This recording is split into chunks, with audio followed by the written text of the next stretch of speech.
Bloomberg Audio Studios. Podcasts, radio, news.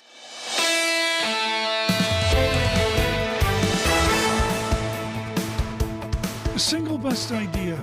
It is a short podcast around your longer podcast. The wonderful The Big Take with David Gurr is one idea, but many other good podcasts. Odd Lots on Fire.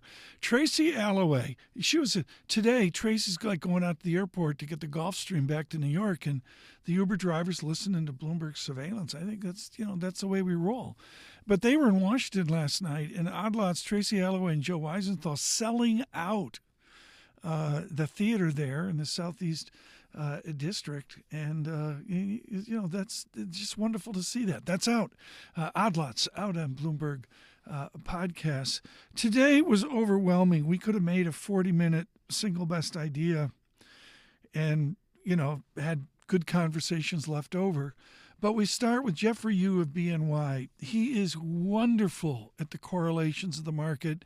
He's got that LSE synthesis that comes out of London School of Economics. He's at BNY. And, of course, talking to him about all that's going on, I did an audible, and we were talking about Mario Draghi as technocrat of Italy and the ECB. Is Mark Carney, now of Canada, a technocrat? That would be the market characterization, but let's see what else he can do. You can be a technocrat and also a political leader.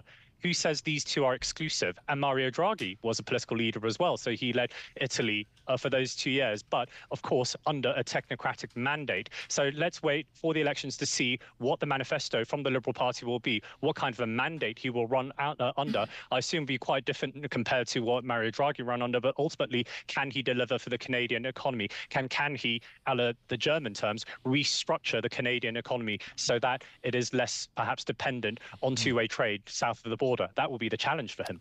Geoffrey Yu of BNY, there on Mark Carney of the Liberal Party, and now his leadership of Canada. I believe an election coming soon, not announced yet. Robert Hormats has been a supporter of my work for decades. And, of course, his public service to the nation, working with Secretary Clinton years ago, his work at Goldman Sachs International. He was on fire today about the moment we are living in. He's just back from Paris, where he got a real earful of what the Europeans think. We had a wonderful, just many item conversation. And at the end of it, I just simply said, should Secretary of State Marco Rubio resign? Oh, I think that's not an answer to anything. I think Rubio is a guy who has been involved on global strategic and foreign policy issues and is a very reasonable choice for that job. I do think, though, that it's important that he have a strong voice, because I think he does, from his time on the Hill, right, and his background, have an understanding of the global system, and I think that's fine. I mean, Trump should have a choice, and Rubio is a very reasonable choice for that job. Right. Robert Hormats, of course, the Kissinger Associates there on the Secretary of State. What a week it's been. We move forward into what will be an interesting Friday, of course, shutdown. Nathan Dean, thank you so much, Nathan Dean in Washington with Bloomberg Government, for his work today. He is the surveillance shutdown correspondent. We'll see on that tomorrow.